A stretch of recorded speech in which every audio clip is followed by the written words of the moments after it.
नमस्कार ओडिशा। आज होची डिसेंबर मास 23 तारिख मंगलवार। आज दिन जाकर गुरुत्वपूर्ण खबर उपरे आसंतु नजर पकाइबा। वीडियोटी को शेष पर्यंत देखंतु। मात्र किछि समय मध्यरे जानि परिबे आज दिनर संपूर्ण खबर। ता पूर्वरु चैनल नुआ थिले चैनल को सब्सक्राइब करी पाखरे थिबा बेल आइकन को ऑन करी रखंतु। परवर्ती खबर जनवरी 31 सुधा चिट फंड क्षतिग्रस्तों को मिलिबो टंका। राज्य बीजेपी सभापति बड़ सूचना। ओडिशार चिट फंड क्षतिग्रस्त जमाकारी बड़ आश्वस्तिकर खबर सामना को आसी।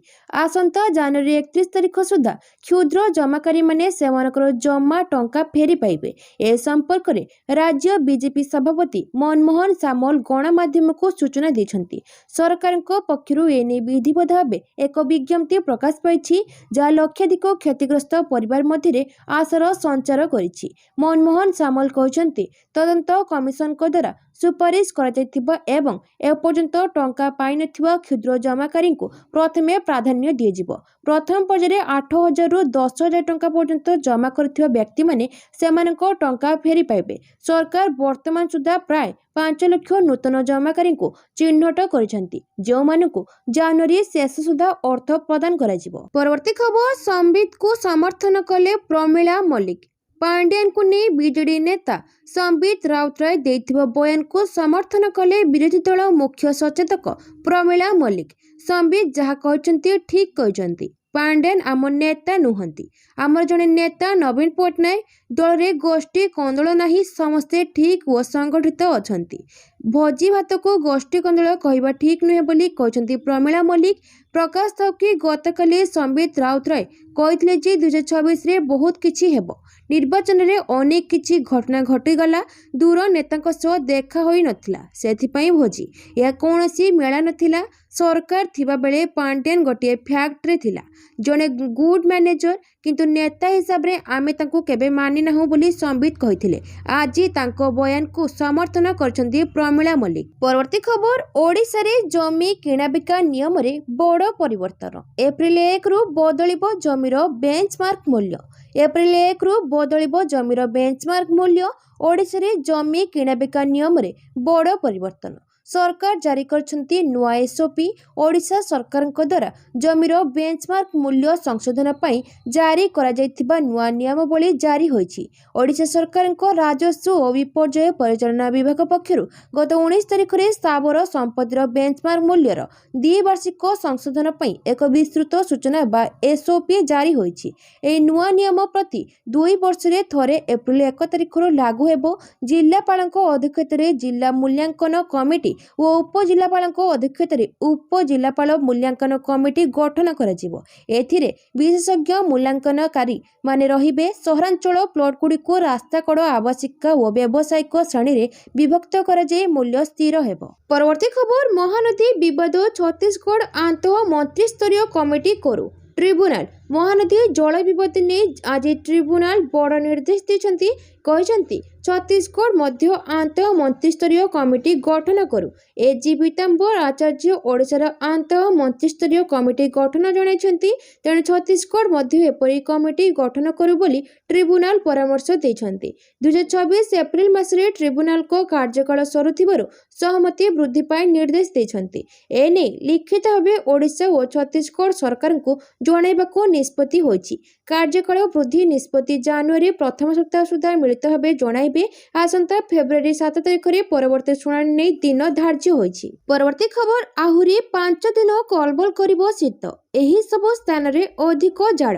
ओडिशा रे आहुरी 5 दिन जाए घन कुहुडी जारी रहिबो। एने सोमवार दिन भारतीय पाणीपाग विभाग सूचना देछि। डिसेंबर 27 तारिख पर्यंत सुंदरगढ़ झारसुगुड़ा केउंझर संबलपुर एवं सोनपुर जिला पई पाणीपाग विभाग सतर्कता जारी करिछि। एथि सहित आगामी 7 दिन मध्य सर्वनिम्न तापमात्रा रे कोनोसी बड़ परिवर्तन हेबो नाही। सुंदरगढ़ झारसुगुड़ा संबलपुर केउंझर मयूरभंज कलाहांडी कंधमाल जगतसिंहपुर बलांगीर कोरापुट केन्द्रापड़ा एवं सोनपुर जिलार मध्यम धरणर कुहुडी संभावना रही। वरिष्ठ पाणीपाग विशेषज्ञ उमाशंकर दास अनुसार डिसेंबर 25 तारिख शीत लहरी पुनर्बार आरंभ होबार संभावना रही। तेबे उत्तर पश्चिम दिगरु सुखिला एवं ठंडा पवन यार कारण। परवर्ती खबर मुख्यमंत्री को चिट्ठी लिखिले केंद्र मंत्री। पछुआ वर्ग आयोगर तुरंत पुनर्गठन हेउ। ओडिशा राज्य पछुआ वर्ग आयोगर तुरंत पुनर्गठन पर मुख्यमंत्री मोहन चरण मांझी को एक पत्र लिखि अनुरोध कले केंद्र शिक्षामंत्री धर्मेंद्र प्रधान। सामाजिक न्याय प्रदान एवं पछुआ वर्गर लोकों आशा आकांक्षा पूरण दिगरे यह एक गुरुत्वपूर्ण पदक्षेप हेब बोली से पत्र उल्लेख करिसेंति। ओडिशा राज्य पछुआ वर्ग आयोगक कार्यकाल गत जनवरी 3, 2024 रे शेष हो सारी एवं नूतन सदस्य नियुक्त होइनथिबारु या वर्तमान कार्यक्षम हेउनी। ओडिशा राज्यर जनसंख्यार एक प्रमुख अंश भाव प्राय 216 सामाजिक एवं शिक्षागत पछुआ वर्ग समुदाय ओडिशा रे बसवास करुछंती। आयोग कार्यक्षम नथिबारु एही वर्गर लोकमाने शिक्षा नियुक्ति एवं कल्याणकारी योजनार सुफल पाइबारे बहु सम्मुखीन हेउछंती। परवर्ती खबर विजिलेंस जाल सिविल सप्लायर जूनियर अकाउंटेंट एककालीन 5टी स्थान रे चढ़ाऊ। पुणी विजिलेंस जाल सरकारी बाबू आज पुणी सकाळु सकाळु विजिलेंस रेड करिछि।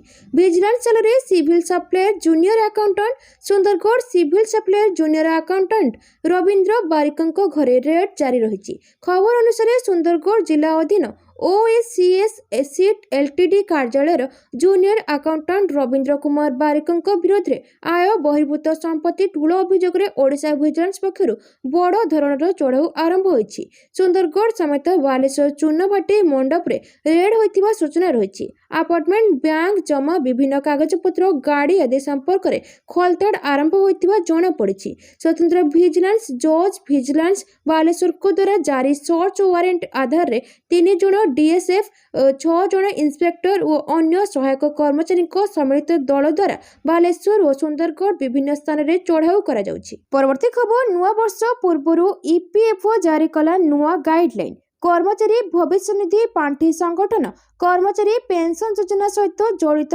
भूल किंबा असंपूर्ण योगदान मामला गुड़िकर समाधान पर नूतन निर्देशावली जारी करिछि। यार लक्ष्य होछि पेंशन रेकर्ड संशोधन करबा एवं कर्मचारी पेंशन दाबी को सरल करबा। EPFO कहिछि जे अनेक क्षेत्र में नियुक्तिदाता माने पेंशन पर योग्य नथिबा कर्मचारी EPS पांठी जमा करिसेंति। किछि क्षेत्र में एपरि कर्मचारी मध्ये थिले जो माने पेंशन पर योग्य थिले किंतु सेमानकर EPS अवदान जमा करा जाय नथिला।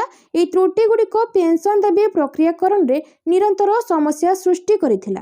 परवर्ती खबर मंडी अव्यवस्था आसंता काली बैठक। राज्य में जारी रही मंडी समस्या बड़ बैठक डाकिले सरकार। मंगलवार अपराह्न 3टारे लोकसभा भवन में बैठक हेबो। एही बैठक में कृषि मंत्री केवी सिंह देव समवाय मंत्री प्रदीप बड़सामंत और जगण मंत्री कृष्णचंद्र पात्र उपस्थित रहिबे। धान उठाण में केउठी समस्या रहुछि और यार समाधान केमिति हेबो से ने गुरुत्वपूर्ण आलोचना हेबो।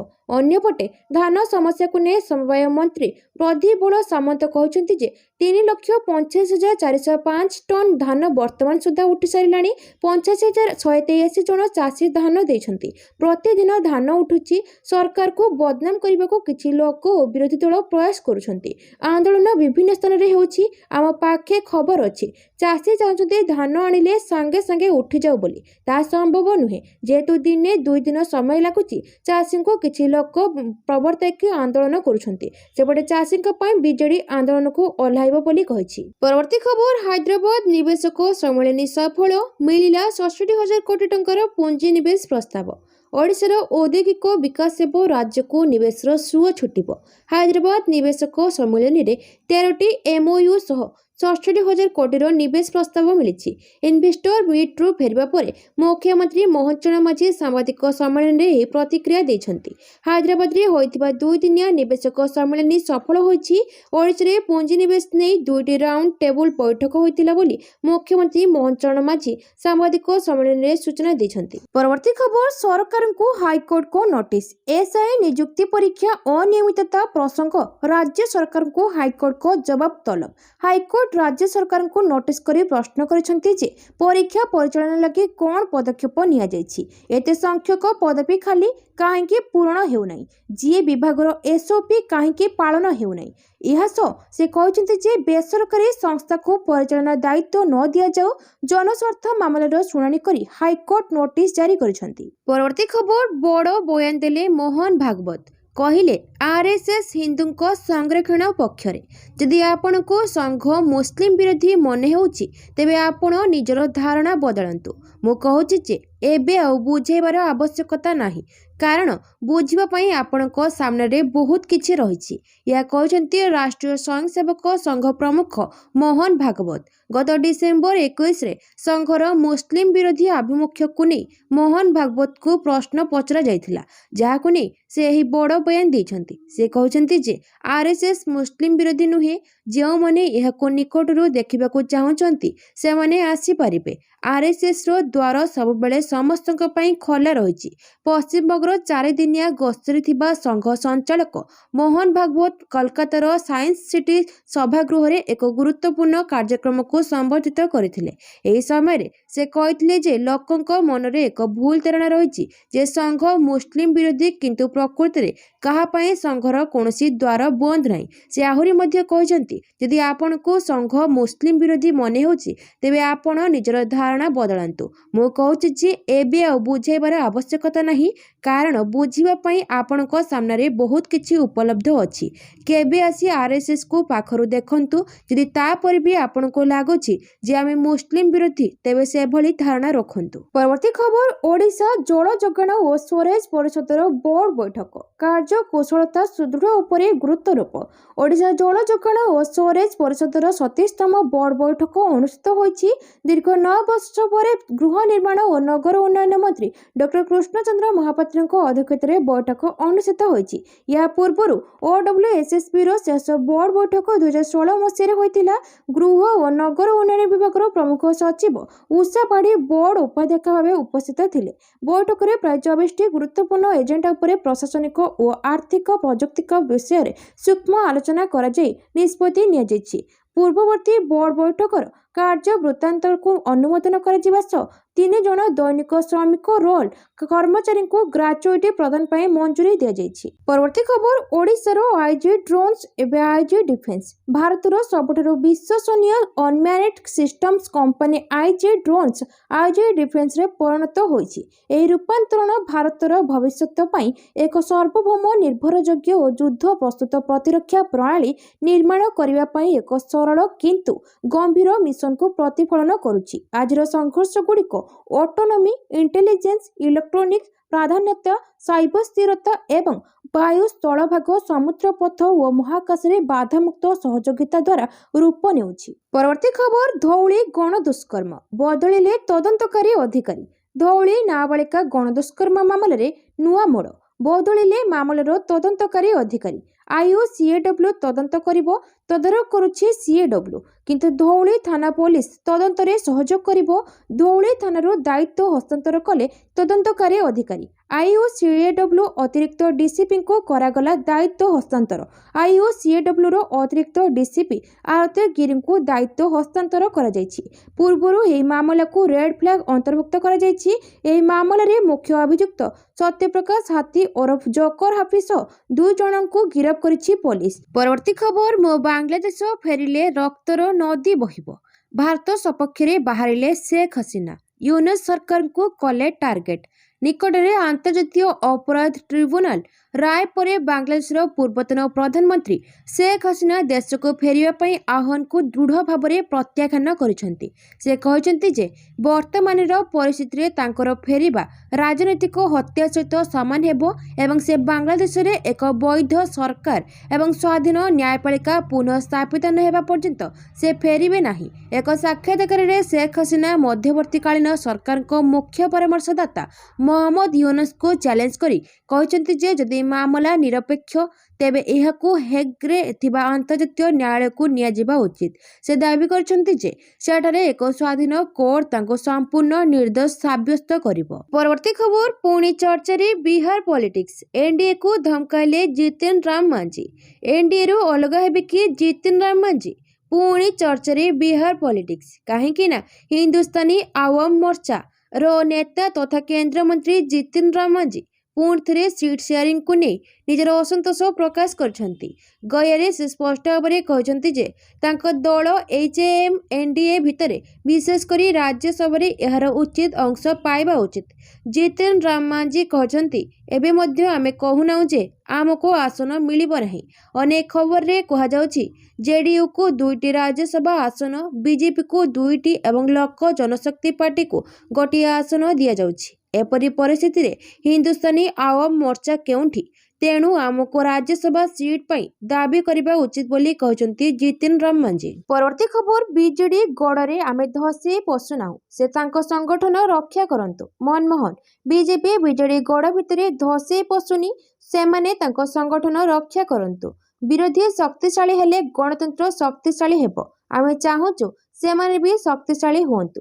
बीजेडी नेता को चाप पकाई बीजेपी रे सामिल करने अभियोग को नहीं एमिति कहते राज्य बीजेपी सभापति मनमोहन सामल। बीजेडी नेता को चाप पकाई दल में सामिल करने अभियोग को खंडन करी मनमोहन सामल कहते आमे क्यों गड़े धसे पशुनाऊ तांको गड़े आमे पशुनाऊ सेमाने तांको संगठन को शक्तिशाली करी रखंतु आमे भी चाहूचु ओडिशा रे विरोधी दल शक्तिशाली हो जो माने चाहूचंती आमको जोगाजोग करुछंती आमे निष्पत्ति नेउछु जे माने आग्रही सेमानंक सह आमे जोगाजोग करुछंती राजनैतिक दल हिसाब रे आमे काहाकू नेबु न नेबु से दिगरे निष्पत्ति नेबु ताको गड़ भितरे आमे काहेकि बसिबु जिए आम विचारधारा को पसंद करिवो सरकार को समर्थन करिवो ताकू आमे दल रे सामिल करिवु। परवर्ती खबर क्रिकेट को नहीं बड़ खबर मुहांमुही हेबे गिल सूर्यकुमार टी20 विश्वकप पाई भारतीय दल घोषणा पर जेमिति सोशल मीडिया रे शुभमन गिल एवं सूर्यकुमार यादव को नहीं पोस्ट कंटेस्ट लगी जाइछि उभय प्रशंसक निज निज प्रिय खेलाड़ी को नहीं नाना प्रकार पोस्ट करछंती कारण 2026 टी20 विश्वकप पाई भारतीय दल रे गिल को स्थान मिल नथिया बेले सूर्यकुमार को अधिनायक करा जाइछि आउ जहाकू गिल को फैन सहजरे ग्रहण करि पारु नाहंती आउ एमिति स्थिति रे गिल एवं सूर्यकुमार को नहीं एक बड़ अपडेट आसीछि विश्वकप इन आउट के भितरे उभय पड़िए रे मुहांमुही हेबाकू जाउछंती आज्ञा हाँ गिल एवं सूर्यकुमार विजय हजारे ट्रॉफी रे सामना सामनी हेबे खबर अनुसार जनवरी 6 और 8 तारिख रे सूर्यकुमार विजय हजारे ट्रॉफी रे मुंबई टीम रु खेलिबा स्पष्ट होईछि आउ 8 जनवरी रे मुंबई रो टक्कर पंजाब सह रही अर्थात मुंबई रो सूर्यकुमार एवं पंजाब रो गिल के मध्य पड़िया रे टक्कर देखा मिलिबो। परवर्ती खबर प्रतिदिन मात्र 5 टंका पाइबे 2 जीबी डाटा घर टेलीकॉम कंपनी गुड़िक पुणी थे रिचार्ज हार वृद्धि करने को प्रस्तुत होती एही समय सरकार बीएसएनएल यार ग्राहक मानक गुरुत्वपूर्ण आश्वस्ति प्रदान करिछि। बीएसएनएल एक सुलभ रिचार्ज योजना प्रचलन करिछि। ए रिचार्ज प्लान 5 टंकारु कम एवं महंगा प्लान सहित तुलनीय लाभ प्रदान करे। एही कारणरू ए योजना उपभोक्तांक मध्य आकर्षणीय होछि। एही बीएसएनएल रिचार्ज प्लान रो मूल्य 347 एवं यार वैधता प्राय 56 दिन यार दैनिक मूल्य प्राय 5 टंका प्रतिदिन। एही मूल्य रे प्रदान करा जेतुवा सुविधा एहाको साधारण उपभोक्तांक पई बहुत आकर्षणीय करिथाय विशेष करी जो माने बहुत डाटा एवं कॉलिंग व्यवहार करती। परवर्ती खबर देश रे दुई नमूना जड़े दिल्ली रे आउ जड़े लखनऊ रे काहाको कहिले मुख्यमंत्री जोगी पाल्टा आक्रमण कला सपा। उत्तर प्रदेश विधानसभा रे जोरदार हट्टगोल देखा मिली। विरोधी दल समाजवादी पार्टी गृह रे कोडिन कफ सिरप प्रसंग उठाई जार जवाब रे मुख्यमंत्री जोगी मध्य प्रतिक्रिया देथिले। मुख्यमंत्री स्पष्ट करथिले जे उत्तर प्रदेश रे कोडिन कफ सिरप जोगु कोनोसी मृत्यु होई नै। एनडीपीसी आईन अनुसार एही मामले रे कार्यानुष्ठान नियाजिबो। सेही समय रे विधानसभा रे मुख्यमंत्री योगी आदित्यनाथ अखिलेश यादव एवं राहुल गांधी को मध्य समालोचना करथिले। से कहचंती जे देश रे दुईटी नमूना अछि गोटे दिल्ली रे एवं अन्यटी लखनऊ रे। योगी आदित्यनाथ को ए बयान पर पाल्टा आक्रमण करछंती समाजवादी पार्टी मुख्य अखिलेश यादव। यूपी विधानसभा अधिवेशन डिसेम्बर 19 तारिख रे आरंभ होइतिला। आज अधिवेशन रो द्वितीय दिन गृह आरंभ हेबा मात्रे समाजवादी पार्टी विधायक माने कोडिन कफ सिरप चोराचारण को नहीं हंगामा करथिले। विधायक माने कफ सिरप एवं अन्य प्रसंग उपरे आलोकपात करुवा पोस्टर धरी पहुंचीथिले। विरोधी हट्टगोल एवं अभियोग जवाब दैछंती मुख्यमंत्री जोगी। एही समय रे से समाजवादी पार्टी मुख्य अखिलेश यादव एवं कांग्रेस सांसद राहुल गांधी को मध्य समालोचना करथिले। मुख्यमंत्री जोगी कहचंती जे देश रे दुई प्रकार लोक अछंती जणे दिल्ली रे बसिछंती एवं अन्य जणे लखनऊ रे। परवर्ती खबर नेशनल हेराल्ड मामले रे राहुल एवं सोनिया गांधी को दिल्ली हाईकोर्ट को नोटिस। नेशनल हेराल्ड मामले रे दिल्ली हाईकोर्ट कांग्रेस नेता राहुल गांधी एवं सोनिया गांधी को नोटिस जारी करछंती। एही मामले रे ईडी एक चार्जशीट दाखल करिथिला किंतु राउस एवेन्यू कोर्ट एहाको ग्रहण करबाको मना कर देथिला। राउस एवेन्यू कोर्ट रो निष्पत्ति विरोध रे ईडी दिल्ली हाईकोर्ट रे एक आवेदन दाखल करिथिला। ଏବଂ ଏବେ ଦିଲ୍ଲୀ ହାଇକୋର୍ଟ ଏହି ମାମଲାରେ ସମସ୍ତ ଅଭିଯୁକ୍ତଙ୍କୁ ନୋଟିସ୍ ପଠାଇଛି। ଇଡିର ଆବେଦନ ଉପରେ ଦିଲ୍ଲୀ ହାଇକୋର୍ଟ ସୋନିଆ ଗାନ୍ଧୀ ଏବଂ ରାହୁଲ ଗାନ୍ଧୀଙ୍କ ସମେତ 7 ଜଣ ଅଭିଯୁକ୍ତ ନୋଟିସ୍ ଜାରି କରିଛନ୍ତି। ଏହି ମାମଲାର ପରବର୍ତ୍ତୀ ଶୁଣାଣି ମାର୍ଚ୍ଚ 12 ତାରିଖରେ ହେବ। ପରବର୍ତ୍ତୀ ଖବର, ଭାରତ ଏବଂ ନ୍ୟୁଜିଲାଣ୍ଡ ମଧ୍ୟରେ ମୁକ୍ତ ବାଣିଜ୍ୟ ଚୁକ୍ତିକୁ ମଞ୍ଜୁରୀ। ଏହିସବୁ ଜିନିଷ ହୋଇଯିବ ଶସ୍ତା, କୃଷକଙ୍କୁ ମିଳିବ ଲାଭ। ଭାରତ ଓ ନ୍ୟୁଜିଲାଣ୍ଡ ଭିତରେ ଦ୍ୱିପାକ୍ଷିକ ସମ୍ପର୍କରେ ଏକ ନୂଆ ଅଧ୍ୟାୟ ଯୋଡ଼ି ହୋଇଛି। ପ୍ରଧାନମନ୍ତ୍ରୀ ନରେନ୍ଦ୍ର ମୋଦି ଏବଂ ନ୍ୟୁଜିଲାଣ୍ଡ ପ୍ରଧାନମନ୍ତ୍ରୀ କ୍ରିଷ୍ଟୋଫର ଲକ୍ସନ୍ଙ୍କ ମଧ୍ୟରେ ମୁକ୍ତ ବାଣିଜ୍ୟ ଚୁକ୍ତିନାମାକୁ ମିଳିଛି ମଞ୍ଜୁରୀ। ସୋମବାର ଫୋନରେ ଆଲୋଚନା ପରେ ବ୍ୟାପକ ଫ୍ରି ଟ୍ରେଡ୍ ଏଗ୍ରିମେଣ୍ଟ ବା ମୁକ୍ତ ବାଣିଜ୍ୟ ଚୁକ୍ତିକୁ ମଞ୍ଜୁରୀ ନେଇ ଐତିହାସିକ ଘୋଷଣା କରିଛନ୍ତି।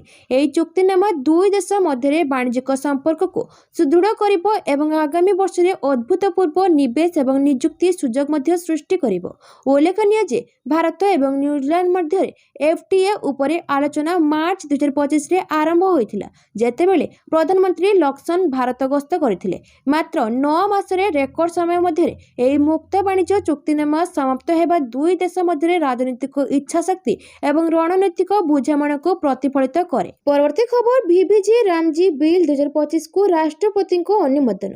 ବିକଶିତ ଭାରତ ଗ୍ୟାରେଣ୍ଟି ଫର ରୋଜଗାର and Ajeevika mission Gramin bill 2025କୁ ମିଳିଲା ରାଷ୍ଟ୍ରପତିଙ୍କ ଅନୁମୋଦନ। ରାଷ୍ଟ୍ରପତି ଦ୍ରୌପଦୀ ମୁର୍ମୁଙ୍କ ଅନୁମୋଦନ ପରେ ଭିଭିଜି ରାମଜି ଆଇନର ପରିଣତ ହୋଇଛି। ବିରୋଧୀଙ୍କ ପ୍ରବଳ ବିରୋଧ ଓ ହଟ୍ଟଗୋଳ ମଧ୍ୟରେ ଡିସେମ୍ବର 19 ତାରିଖରେ ଉଭୟ ଲୋକସଭା ଓ ରାଜ୍ୟସଭାରେ ଭିଭିଜି ରାମଜି ବିଲ୍ ପାସ୍ ହୋଇଥିଲା। ଲୋକସଭାରେ ଭିଭିଜି ରାମଜି ବିଲ୍ ଗୃହୀତ ହେବା ପରେ କେନ୍ଦ୍ର କୃଷି ମନ୍ତ୍ରୀ ଶିବରାଜ ସିଂ ଚୌହାନ ଏହାକୁ ରାଜ୍ୟସଭାରେ ଆଗତ କରିଥିଲେ। ବିରୋଧୀଙ୍କ ପ୍ରବଳ ହଟ୍ଟଗୋଳ ଭିତରେ ବାଚନିକ ଭୋଟରେ ଏହି ବିଲ୍ ଗୃହୀତ ହୋଇଥିଲା। ଭିଭିଜି ରାମଜି ହେଉଛି ମହାତ୍ମା ଗାନ୍ଧୀ ଜାତୀୟ ଗ୍ରାମୀଣ ନିଶ୍ଚିତ କର୍ମନିଯୁକ୍ତି ଆଇନ ବା ମନରେଗାର ନୂଆ ରୂପ। ମନରେଗା ସ୍କିମ୍ର ନାମ ବଦଳି ଏବେ ଭିଭିଜି ରାମଜି ହେବ। ପରବର୍ତ୍ତୀ ଖବର, ପଢ଼ିବାକୁ ରୁଷ ଯାଇଥିଲେ ଏବେ ୟୁକ୍ରେନ ଜେଲରେ ବନ୍ଦୀ। ସାହାଯ୍ୟ ପାଇଁ ଗୁହାରି କରିଛନ୍ତି ଭାରତୀୟ ଛାତ୍ର। ରୁଷ ୟୁକ୍ରେନ ମଧ୍ୟରେ ଚାଲିଥିବା ଯୁଦ୍ଧ ନିଆଁରେ ଫସିଛନ୍ତି ଭାରତୀୟ। ସେନାରେ ଯୋଗ ଦିଅ ଆଉ ଯୁଦ୍ଧ ଲଢ଼, ନଚେତ୍ ଡ୍ରଗ୍ସ ମାମଲାରେ ଫସାଇ ଦେବ। ରୁଷ ସେନାରେ ଯୋଗ ଦେବା ପାଇଁ ବାଧ୍ୟ କରାଯିବା ଓ ପାଠ ପଢ଼ିବାକୁ ଯାଇଥିବା ଜଣେ ଛାତ୍ରଙ୍କୁ କିଭଳି ଅକଥନୀୟ ନିର୍ଯାତନା ଦିଆଯାଉଛି ତାହାର ଏକ ଭିଡ଼ିଓ ସାମ୍ନାକୁ ଆସିଛି। ଗୁଜରାଟ ନିବାସୀ ଛାତ୍ର ସାହିଲ ମହମ୍ମଦକୁ କିପରି ବଳପୂର୍ବକ ରୁଷ ସେନାରେ ସାମିଲ ହେବାକୁ ବାଧ୍ୟ କରାଯାଉଛି ଏକ ଭିଡ଼ିଓରେ କହିଛନ୍ତି। ସେଠାରୁ ମୁକୁଳିବାକୁ ସରକାରଙ୍କୁ ସାହାଯ୍ୟ କରିବାକୁ ଗୁହାରି କରିଛନ୍ତି। ଛାତ୍ରଙ୍କ କହିବା କଥା ଯେ ସେ ପଢ଼ିବା ପାଇଁ ରୁଷ ଯାଇଥିଲେ, କିନ୍ତୁ ତାଙ୍କୁ ବଳପୂର୍ବକ ରୁଷ ସେନାରେ ଭର୍ତ୍ତି କରାଯାଇ ୟୁକ୍ରେନ ସୀମାକୁ ପଠାଯାଇଥିଲା। ଯେତେବେଳେ ସେ ପ୍ରତିବାଦ କଲେ ତାଙ୍କୁ ମିଥ୍ୟା ଅଭିଯୋଗରେ ଧମକ ଦିଆଯାଇଥିଲା। ଯୁବକ ଜଣଙ୍କୁ ସେନାରେ ଯୋଗ ଦେବାକୁ ବାଧ୍ୟ କରାଯାଇଥିଲା ଏବଂ ବର୍ତ୍ତମାନ ସେ ୟୁକ୍ରେନ ସୀମାରେ ଅଛନ୍ତି, ଯେଉଁଠାରୁ ସେ ଏକ ଭିଡ଼ିଓ ପଠାଇଥିଲେ। ତାଙ୍କ ଦୁଃଖଦ ଘଟଣା ବର୍ଣ୍ଣନା କରି ସାହାଯ୍ୟ ପାଇଁ ଅନୁରୋଧ କରିଛନ୍ତି। ଗୁଜରାଟର ମୋରବି ଜିଲ୍ଲାର ବାସିନ୍ଦା ସାହିଲ ମହମ୍ମଦ ହୁସେନ ୟୁକ୍ରେନରୁ ଏକ ଭିଡ଼ିଓ ବାର୍ତ୍ତା ପଠାଇଛନ୍ତି।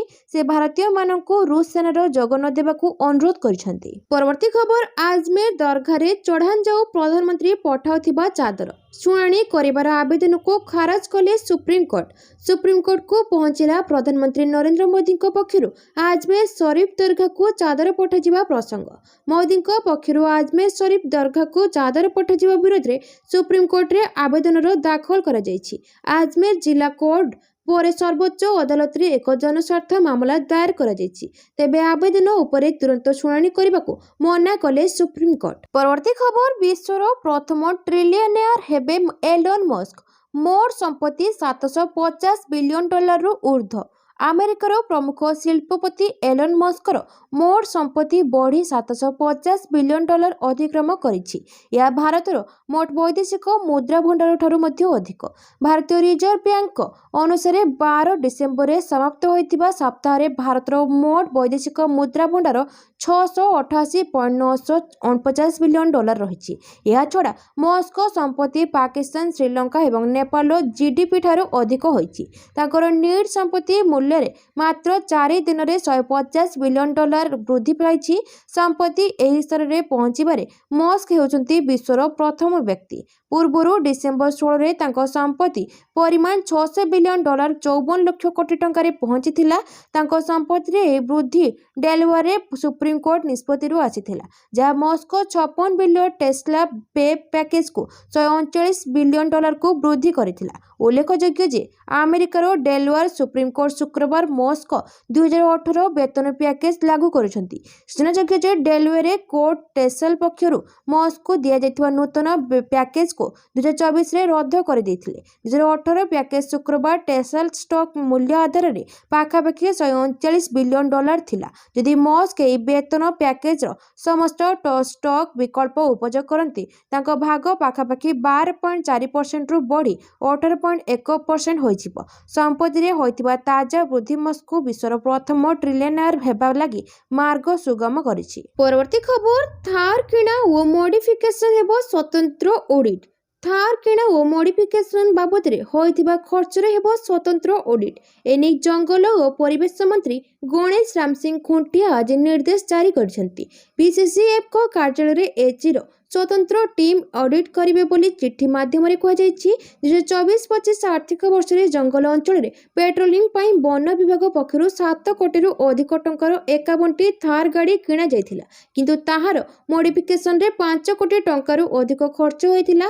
ଏହି ମାମଲାରେ ସଠିକ୍ ତଦନ୍ତ କରିବାକୁ ମନ୍ତ୍ରୀ ନିର୍ଦ୍ଦେଶ ଦେଇଛନ୍ତି। ପରବର୍ତ୍ତୀ ଖବର, ରୁଷ ସେନା ଜେନେରାଲଙ୍କ କାର ବିସ୍ଫୋରଣରେ ମୃତ୍ୟୁ। ପୁଟିନଙ୍କ ଥିଲେ ଘନିଷ୍ଠ।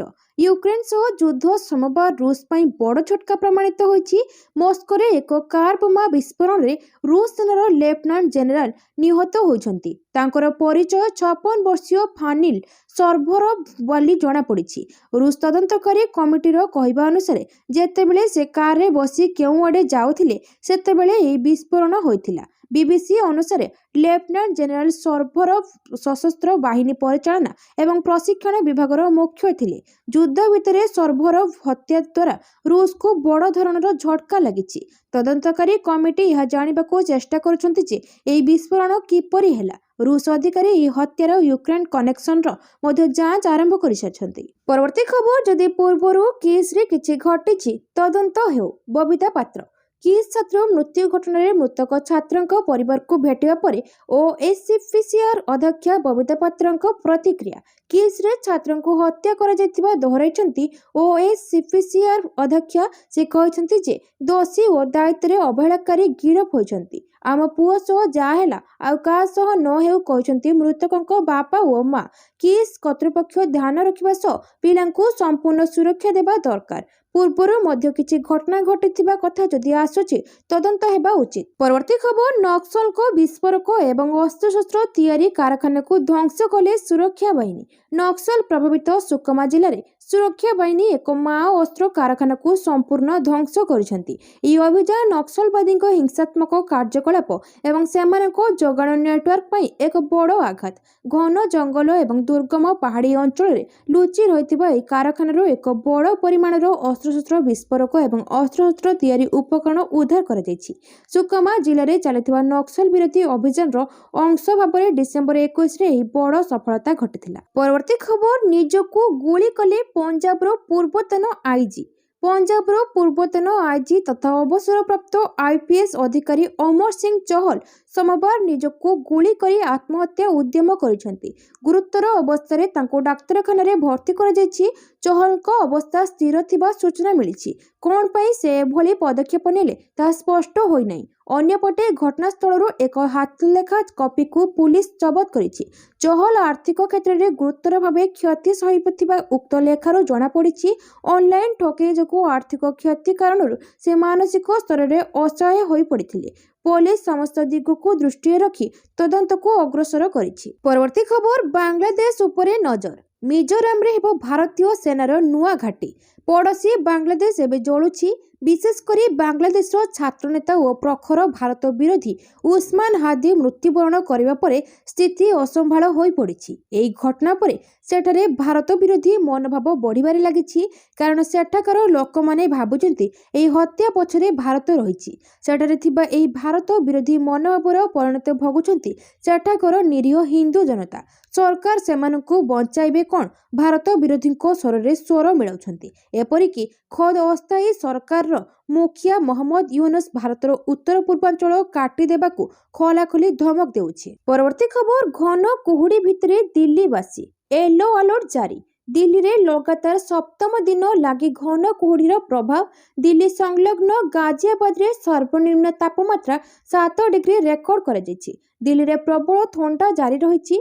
पाणीपाग विभाग दिल्ली एनसीआर अंचल पर येलो अलर्ट जारी करिछि। ठंडा पवन वृद्धि सहित वायु गुणवत्ता अत्यंत खराब वर्ग में पहुंची, जहाँ स्वास्थ्य एवं यातायात उभय को प्रभावित करुछि। दिल्ली एनसीआर रे ठंडा एवं पवन वेग वृद्धि पाउछि। गत 2 दिन धरी दिल्ली एनसीआर रे शीतर परिमाण निरंतर वृद्धि पाउछि। सकाळु संध्या पर्यंत सूर्य किरण देखा जाउ नाही। घन कुहुड़ी समग्र अंचल को घोड़ाई रखिछि, जहाँ दृश्यमानता ह्रास करुछि एवं शीत को वृद्धि करुछि। परवर्ती खबर, अंडा खाउथिले कर्कट रोगर आशंका बढ़ी जाए। अंडा को एक सुपरफुड भाव में विवेचना करा जाए, कारण शरीर को कार्य करबा पई आवश्यक समस्त पोषक तत्व एथिरे रहिताए। अंडा हेउछि प्रोटीन रो एक सस्ता, सुलभ एवं निर्भरयोग्य उत्स।